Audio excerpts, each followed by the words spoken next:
Avez-vous déjà entendu dire que dans notre société aujourd'hui, le vote n'avait plus d'impact?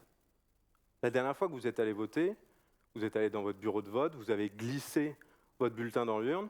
Est-ce que vous vous êtes demandé si votre bulletin avait encore de l'importance? Alors en France, depuis 20 ans maintenant, on observe une augmentation de l'abstention à chaque scrutin, qu'il soit local, national ou même européen. L'exemple le plus criant sont les élections européennes, qui sont vraiment importantes, mais qui ne parviennent même pas à réunir 50% des électeurs. Alors des sondeurs sont allés voir les abstentionnistes et leur ont demandé pourquoi ils ne se déplaçaient plus pour aller voter. Les raisons sont souvent similaires. Ça ne va rien changer, mon vote n'aura aucun impact, les candidats je ne les connais pas ou je ne me sens pas représenté. Mais même chez les électeurs, on entend beaucoup de personnes qui disent qu'ils votent par défaut, qu'ils votent contre quelqu'un, qu'ils votent parce qu'ils sont obligés d'aller voter, parce que c'est un droit et aussi un devoir, et qu'on s'est battu pour pouvoir aller voter. À partir de ce constat, je suis venu vous parler d'une technologie qui va potentiellement révolutionner le vote dans nos sociétés actuelles. Aujourd'hui, chaque pays est caractérisé par son système de gouvernance. C'est-à-dire que chaque pays a une façon particulière de décider des règles qui vont régir la société. Alors, en fonction des pays, ça change beaucoup, et on n'est pas ici pour juger des systèmes de gouvernance qui existent, mais ils ont tous un point en commun. C'est la centralisation du processus de gouvernance.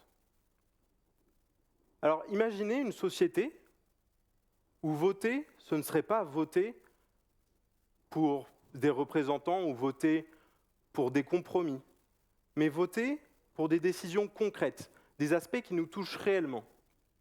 Alors ça paraît un peu utopique dit comme ça, parce que si c'était possible, pourquoi aucune société du monde actuel ne fait pas déjà cela? Mais je viens vous parler d'une technologie qui peut rendre cette idée possible. Et cette technologie, c'est la blockchain. Alors, la blockchain, vous en avez sûrement déjà entendu parler d'une manière plus ou moins abstraite, sans vraiment comprendre ce que c'était. Alors, je ne vais pas vous faire une explication détaillée technique de la blockchain, mais je vais essayer de vous expliquer ce qu'elle fait aujourd'hui et de quoi il s'agit. Alors, la blockchain, c'est simple. C'est un réseau d'ordinateurs qui va partager le même registre d'informations en temps réel, de manière inaltérable, transparente et sans organe central de contrôle. Ça veut dire qu'il n'y a pas de direction de la blockchain, il n'y a pas de président de la blockchain. Si on doit prendre une décision sur la blockchain, il faut qu'une majorité des ordinateurs qui composent la blockchain soient d'accord. Alors vous connaissez certainement quelques applications de la blockchain, la plus connue aujourd'hui étant la crypto-monnaie. Crypto-monnaie, le Bitcoin. Aujourd'hui, le réseau Bitcoin vous permet d'échanger de la monnaie, d'échanger de la valeur d'une personne à d'une autre, sans organe central de contrôle, c'est-à-dire sans banque, sans intermédiaire de paiement. Vous pouvez donc disposer entièrement de vos fonds, vous êtes le seul propriétaire de ces fonds, et donc une banque ou un organisme gouvernemental ne peut pas venir vous prélever des bitcoins. Une autre application de la blockchain, qui est aussi très puissante, c'est les contrats intelligents. On appelle ça des smart contracts en anglais. Et alors des contrats intelligents, c'est assez simple, c'est du code, mais c'est une suite d'instructions finalement qui va être exécutée sur la blockchain, donc sur chacun des ordinateurs de la blockchain. Un exemple qui existe aujourd'hui, qui est assez simple, c'est l'assurance automatique.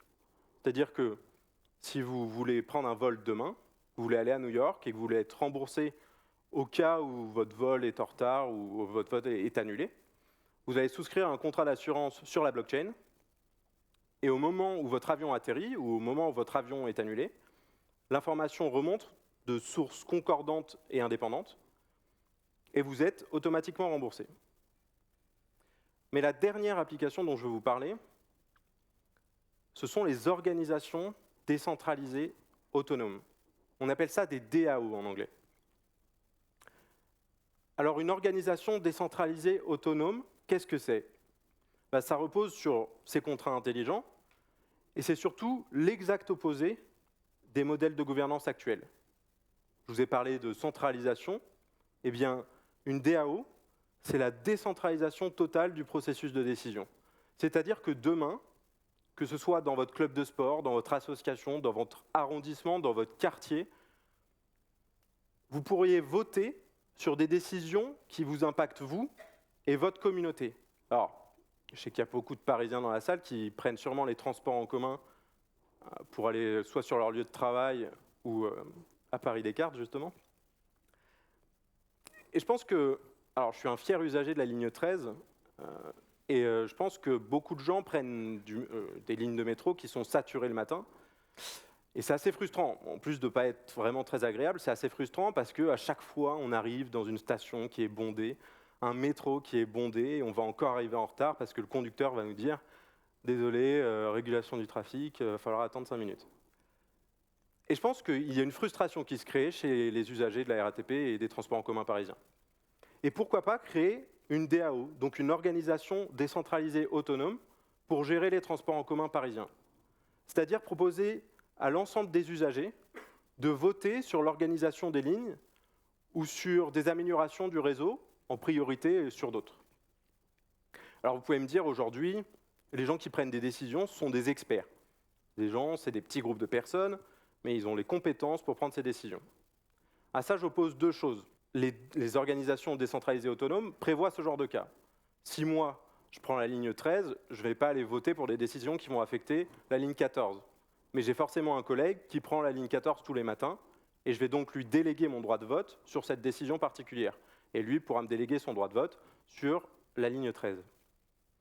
Et aussi, les décisionnaires aujourd'hui sont minoritaires et possèdent toute l'information. Si on prend des décisions de manière décentralisée, on va rendre l'information qui sert à prendre cette décision complètement transparente. Les avantages, finalement, de ces organisations décentralisées, ces DAO, ils sont assez évidents et ils sont assez simples.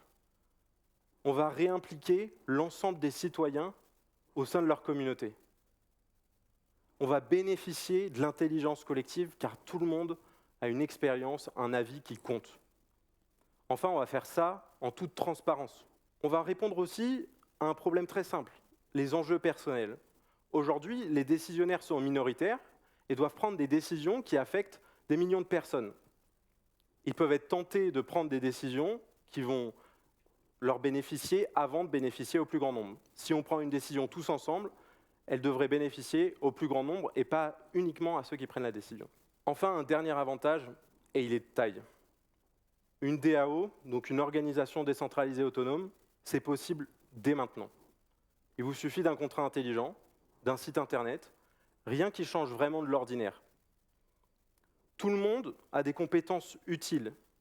Nous nous devons de bénéficier de l'intelligence et de l'avis de chacun pour enfin prendre des décisions plus justes, plus fortes, mieux comprises et réimpliquer l'ensemble des acteurs d'une communauté au sein de celle-ci. Alors au début de ce talk, je vous ai parlé d'une société où tout le monde pourrait faire entendre sa voix. Alors après ce que je viens de vous dire, une société où tout le monde peut faire entendre sa voix, c'est si utopique que ça ? Je vous remercie.